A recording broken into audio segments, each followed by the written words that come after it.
Komnas HAM menyerahkan hasil investigasi tragedi Kanjuruhan kepada Menko Polhukam. Sejumlah rekomendasi itu antara lain melakukan evaluasi menyeluruh dengan memprioritaskan keamanan dan keselamatan insan sepak bola. Membekukan seluruh aktivitas kompetisi sepak bola sampai dilakukannya standarisasi yang substantif. Bekerjasama dengan klub melakukan upaya pembinaan yang sungguh-sungguh kepada supporter sepak bola. Bertanggung jawab secara kelembagaan dengan menghormati dan mematuhi proses hukum yang sedang berjalan dan menyusun indikator pertandingan berisiko tinggi yang akuntabel. Jika dalam 3 bulan perbaikan tidak dilakukan, Komnas HAM meminta PSSI dibekukan. Selain terhadap PSSI, sejumlah rekomendasi juga ditujukan Komnas HAM kepada Presiden, Polri, PT LIB, pihak broadcaster, klub Arema FC, dan komunitas supporter atas laporan hasil investigasi tragedi Kanjuruhan. Menko Polhukam Mahfud MD menyatakan laporan yang dibuat Komnas HAM lebih detail dan lebih keras dari hasil rekomendasi TGIPF. Komnas HAM bilang, ya betul tuh, harus ada yang bertanggung jawab secara berjenjang, karena yang di atasnya masih banyak lagi. Itu yang baru misalnya. Yang lain-lain ya hampir sama gitu, tetapi Komnas HAM lebih detail dan lebih. Pekan ini pula, Ketua Umum PSSI Muhammad Iriawan telah diperiksa oleh penyidik Polda Jawa Timur terkait tragedi Kanjuruhan. Alhamdulillah tadi selain bisa ada tambahan, dokumen-dokumen kami serahkan dokumen pendukung. Dokumen apa itu Pak yang diserahkan? Banyak, ada beberapa dokumen yang dilihat itu untuk pendukung sama kepada penyidik untuk dokumen yang kami sampaikan. Tragedi Kanjuruhan menelan 135 korban jiwa. Sejauh ini baru 6 orang yang ditetapkan polisi sebagai tersangka. Tim Liputan, Kompas TV.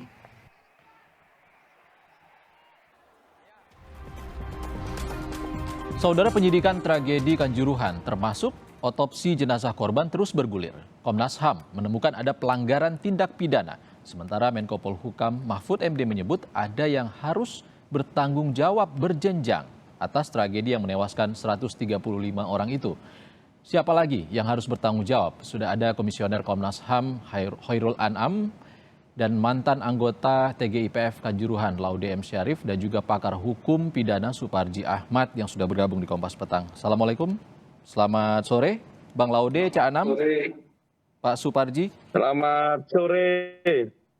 Baik, kita masih mencoba memperbaiki hubungan telepon dengan Pak Suparji. Kita ke Cak Anam dulu. Cak Anam, dari rekomendasi ataupun temuan yang disampaikan Komnas HAM yang disebut Pak Mahfud MD lebih tegas daripada yang disampaikan TGIPF ini, diharapkan ada tersangka baru, benar?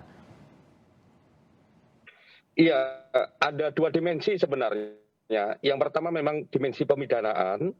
Ya, kami menemukan banyak hal, ya mulai dari level atas sampai level bawah dalam konteks tata kelola sepak bola ini, itu masuk dalam kategori tindak pidana. Oleh karenanya memang kalau ditanya potensial ataukah tidak ada penambahan tersangka, pasti potensial.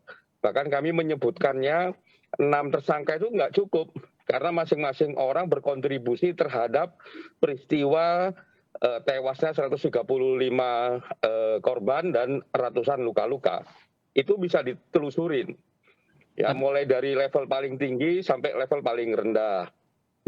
Yang 2 adalah soal pembekuan. Jadi pembekuan itu ide dasarnya adalah memastikan semua tindakan sepak bola ini profesional. Ya, dengan profesional itulah akan keselamatan, keamanan bagi siapapun, penonton, pemain, wasit dan sebagainya bisa terwujud.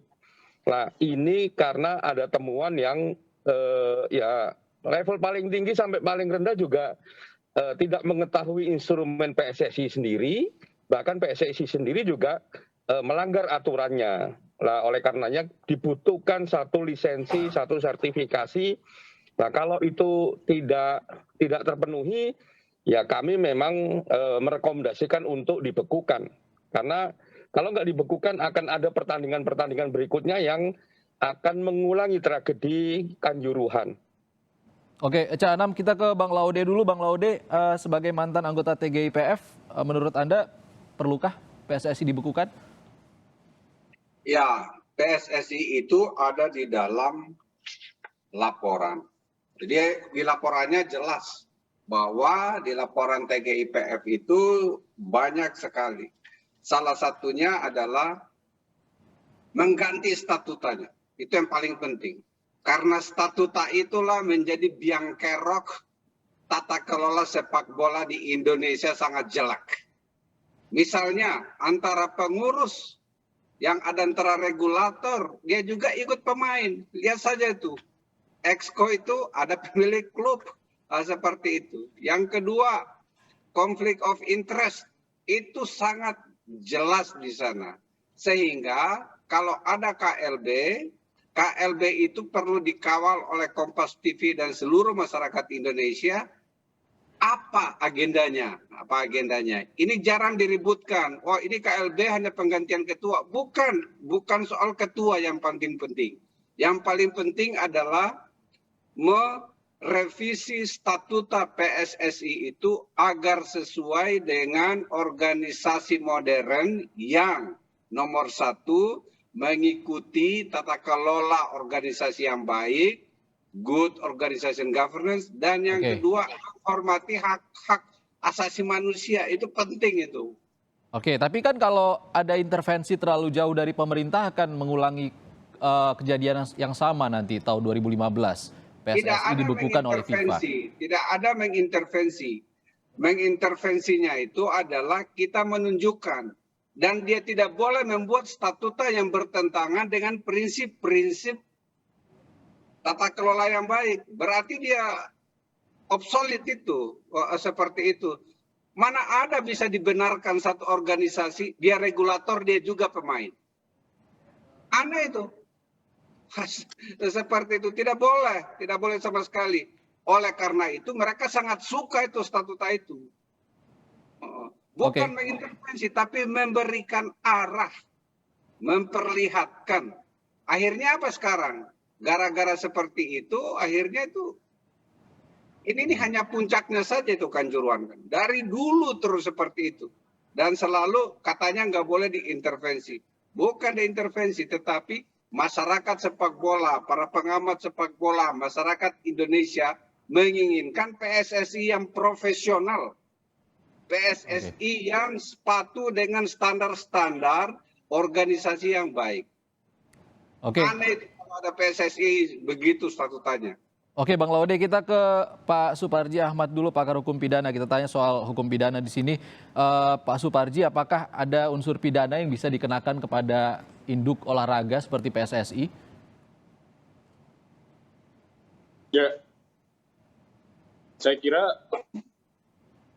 dan pertanggungjawaban pidana itu terhadap orang yang melakukan perbuatan atau karena keadaan berdasarkan alat bukti yang kuat diduga melakukan tindak pidana. Menurut saya memang dalam konteks konstruksi hubungan hukum antara PSSI, ya, kemudian PT BLI, kemudian panitia penyelenggara, dan terjadinya Kanjuruhan itu, PSSI tidak bisa terpisah dari terjadinya tragedi Kanjuruhan itu. Oleh karenanya adalah menjadi tidak adil ketika kemudian PSSI dibiarkan begitu saja tanpa ada pertanggungjawaban hukum. Oke, Mas Suparji, kan PT LIB sudah ada tersangkanya, pihak Arema juga sudah ada tersangkanya, kepolisian juga ada. PSSI bisa? Ya, menurut saya memang berkaitan dengan hubungan hukum tadi, relasi tadi itu, bahwa pertandingan itu tidak terlepas dari kebijakan, dari keputusan PSSI. Ya. Oleh karenanya, mengingat adanya satu keadaan bahwa yang bersangkutan dalam hal ini PSSI juga tidak bisa terlepaskan atas tragedi tersebut, maka menurut saya demi keadilan, ya, maka ada pertanggungjawaban hukum kepada institusi tadi itu. Karena kalau membebankan pada BLI, kepada Arema, ya, kepada panitia penyelenggara, atau kemudian kepada polisi yang di lapangan, ini saya kira akan mencederai rasa keadilan. Karena memang mereka-mereka itu kan di lapangan, pelaksana kebijakan. Nah, dalam hal ini pengambil kebijakan tidak bisa dilepaskan gitu. Itu saya kira konstruk hukumnya gitu. Oke, kita ke Cak Anam dulu. Cak Anam, ada 7 pelanggaran yang berpotensi pelanggaran pidana di sini, benar? Enggak, kalau soal pelanggaran pidananya ada sendiri, kita konstruksikan persis tadi yang dibilang oleh Pak Suparji, ahli pidana, ya, memang konstruksinya memang ada soal SPSI yang bertanggung jawab untuk menyelenggarakan sepak bola. Terus ada individu-individu yang memang berkontribusi, memiliki kewenangan tidak menjalankan kewenangannya, ya, terus memiliki otoritas tidak menjalankan otoritasnya, ya, misalnya untuk mencegah, untuk memastikan keamanan, keselamatan macam-macam tidak melakukannya. Lah itu kita konstruksikan clear dalam laporan kami, itu merupakan tindak pidana karena itu berorientasi berhubungan langsung dengan peristiwa-peristiwanya. Jadi kalau dalam konteks PSSI itu ada person yang memiliki kontribusi faktual terhadap peristiwa. Terus kalau PSSI sebagai kelembagaan memang harus ditata kelola seperti yang dibilang oleh Pak Laude, memang harus ada perubahan sangat fundamental. Kalau nggak ada, ya percuma gitu. Artinya percuma itu begini, kalau momen saat ini tidak dimanfaatkan untuk merubah mulai dari statuta, kelengkapan SDM, memastikan dan lain sebagainya, hal-hal yang berkontribusi baik, kalau itu nggak dilakukan, ya sikap Komnas HAM seperti tadi itu, ya bekukan aja sampai ini semuanya baik. Yang bisa mengubah itu siapa, Cak Anam? Yang bisa mengubah apanya ini? Statuta PSSI, itu kan FIFA yang bisa mengubah. Bukan. Yang bisa mengubah status PSSI adalah PSSI sendiri. Tapi dia berpedoman kepada statuta FIFA. Contoh, statuta FIFA itu tidak boleh memiliki, ada statuta pasal 15 kalau saya lupa, konflik of interest itu tidak bisa. Coba lihat komposisi ketua PSSI dengan ESCO semuanya, pasti konflik of interest. Bahkan di PSSI itu ada kepemilikan saham yang cross. Itu tidak boleh. Misalnya itu Raffi Ahmad, dia punya saham di RAN, dia punya saham di Arema. Itu nggak boleh menurut aturan FIFA. Jadi obsolete itu. Jadi PSSI itu tuh kacau sekali. Makanya mereka suka untuk berlindung di samping itu. Khusus untuk Pak Suparji Ahmad, yang tadi dibilang itu, ada orang turut serta. Itu saja sebenarnya. Ada melakukan pembiaran. Dan seperti itu. Ada yang tidak melaksanakan tugasnya sebagaimana mestinya. Itu ada di laporan TGIPF dan diperkuat lagi laporannya Cak Anam di Komnas HAM. Jadi seperti itu. Jadi itu aneh itu kalau mau melempar tanggung jawab ke pihak lain. Baik Bang Laude. Statuta ini yang paling penting saya pikir Kompas TV itu. Harus bunyikan. Oke, Bang Laude. Agenda KLB itu yang paling penting. Tahan dulu Cak Anam, Bang Laude dan juga Mas Suparji, kita masih akan bahas terkait dengan temuan-temuan ini. Usai jeda, tetaplah di Kompas Petang, saudara.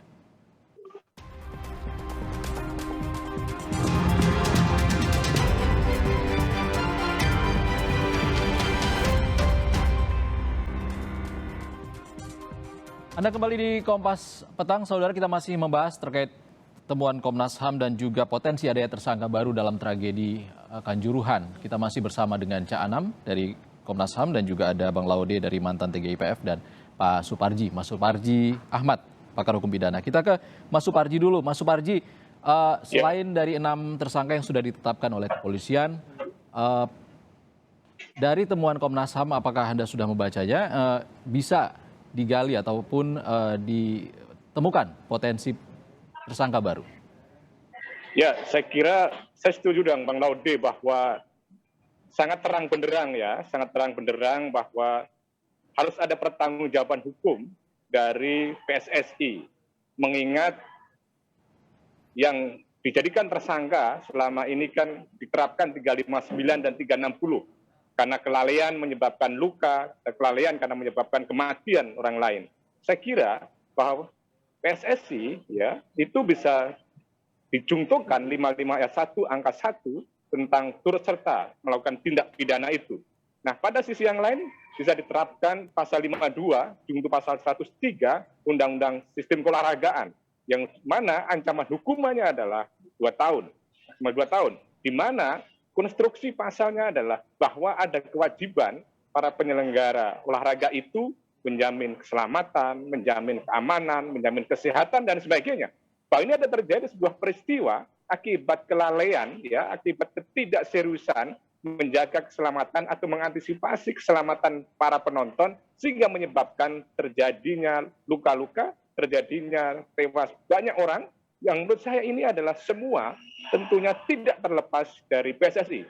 Jadi di sini tinggal bagaimana penegak hukum menindaklanjuti rekomendasi Komnas HAM tadi itu, temuan Komnas HAM tadi itu, untuk kemudian ada langkah-langkah hukum agar memang ada kejelasan ke depan ya pengembangan olahraga khususnya sepak bola ini. Momentum ini dijadikan satu upaya yang sungguh-sungguh untuk melakukan reformasi PSSI, termasuk apa yang disampaikan Bang Laude tadi, membersihkan praktek-praktek yang sebetulnya jauh dari tata kelola organisasi yang baik dan benar. Tidak boleh ada monopoli, tidak boleh ada oligarki dalam konteks pengelolaan olahraga, apalagi sepak bola. Karena itu adalah olahraga rakyat gitu ya. Oke, kita ke Bang Laude. Bang Laude, kita mundur ke 1 Oktober lalu, di mana peran PSSI yang disalahgunakan dan bisa dimintai pertanggungjawabannya di sana? Nomor 1, bahwa mereka tidak menyampaikan aturan FIFA tentang pelarangan penggunaan gas air mata di lapangan. Polisinya nggak tahu, dia nggak beritahu. Itu saja nomor 2. 2, pengawas security officer-nya yang pergi ke sana tidak menjelaskan semuanya, bahkan tidak memimpin rapat. Mereka juga mengetahui kondisi stadion seperti itu. Tapi dibiarin saja.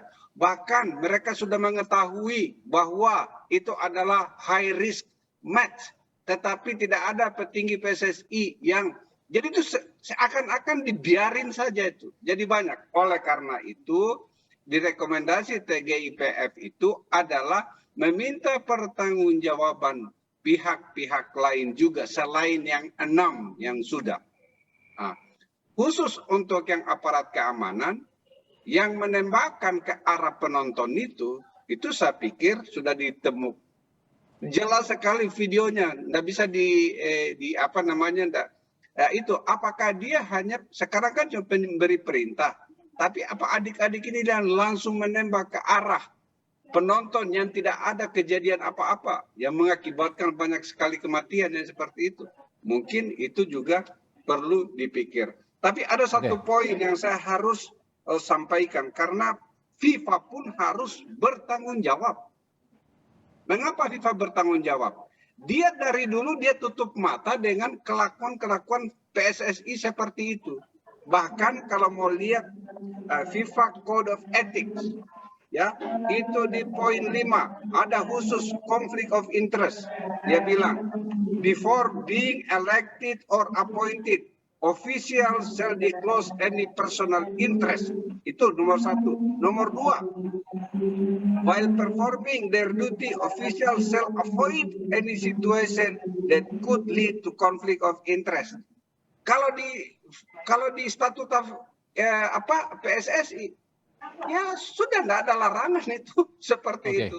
Masa pemilik klub juga menjadi regulator? Masa pemilik klub bisa mempunyai saham di lebih dari 1? Jadi konflik of interest-nya terlalu banyak. Baik. Bang Laude, kita ke Cak Anam. Cak Anam, dari yang disampaikan Bang Laude tadi dan juga temuan TGIPF sebelumnya, apakah ini juga sejalan atau linear dengan yang ditemukan oleh Komnas HAM? Substansinya sama, cuman memang kami lebih mempertegas ya, misalnya begini. Kalau soal apakah memungkinkan PSSI bertanggung jawab secara pidana, sangat mungkin. Ya, yang paling kentara misalnya begini, desain pengamanan yang tercermin pada PKS kerjasama PSSI sama kepolisian yang diinisiasi sama PSSI itu itu malah mencerminkan pelanggaran terhadap instrumen PSSI sendiri. Yang itu mengakibatkan ya, kalau dalam konteks Kanjuruhan ya Brimob masuk dengan gas air matanya, ada penembakan gas air mata dan lain sebagainya. Termasuk juga perubahan jadwal.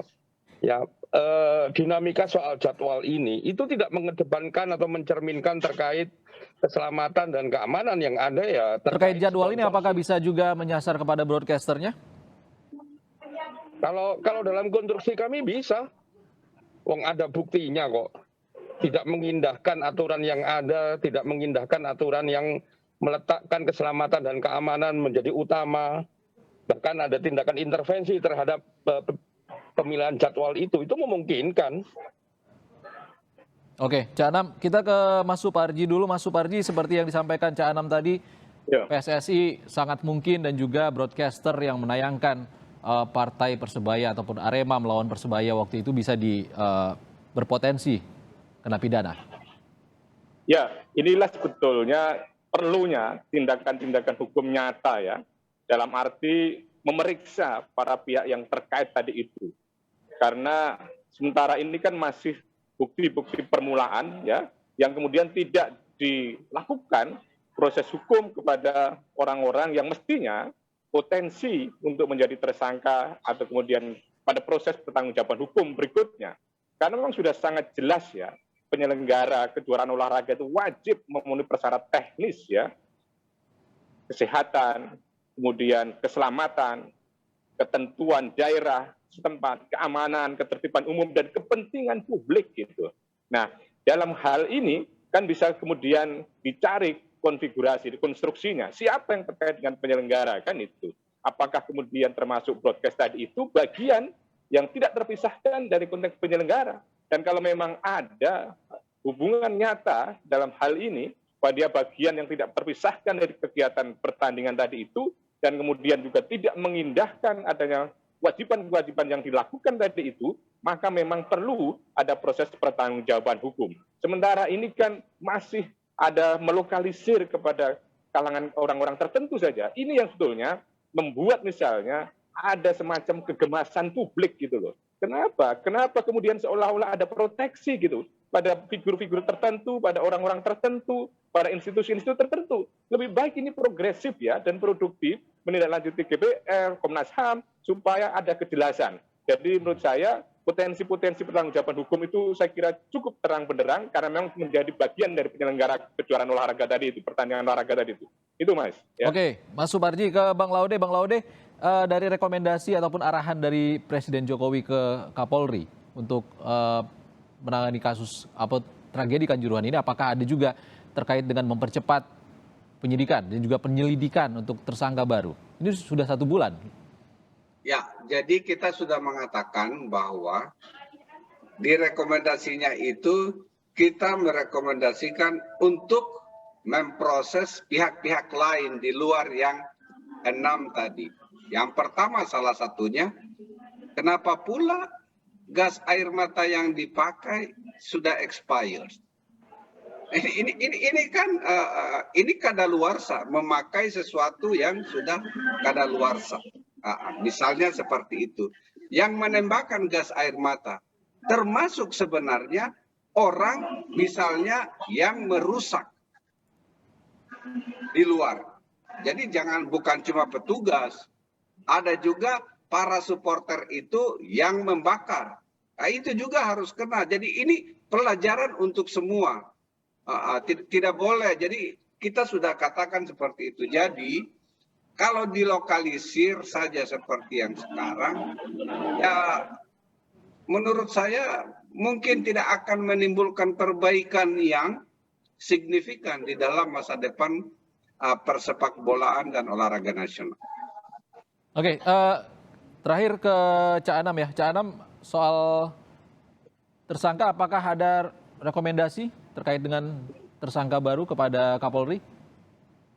Sebenarnya kami kemarin sudah kirim, walaupun tidak bertemu langsung, tapi kirim surat kepada Pak Kapolri, rekomendasi Komnas HAM, termasuk juga laporan lengkapnya. Dan di laporan lengkap itu cukup detail kami jelaskan siapa-siapa yang berpotensi untuk menjadi tersangka. Karena kita bilang bahwa tindakan-tindakan mereka adalah tindakan-tindakan yang dalam konteks hukum itu bisa dikategorikan sebagai tindakan pelanggaran hukum pidana. Nah, kami minta supaya Pak Kapolri melakukan penegakan hukum tanpa pandang bulu, mulai dari yang paling bertanggung jawab sampai yang paling kecil. Nah, itu kita sampaikan. Nah, semoga beliau sudah mendapatkan laporannya. Ya kalau belum kita tunggu sampai Senin misalnya, sehingga beliau bisa mempelajari lebih lanjut dan segera melakukan tindakan-tindakan penegakan hukum. Oke, baik. Terima kasih Muhammad Khairul Anam, Komisioner Komnas HAM. Sebelumnya ada Bang Laude Muhammad Syarif, mantan anggota TGIPF Tragedi Kanjuruhan, dan Supardi Ahmad, pakar hukum pidana, sudah bergabung di Kompas Petang. Terima kasih.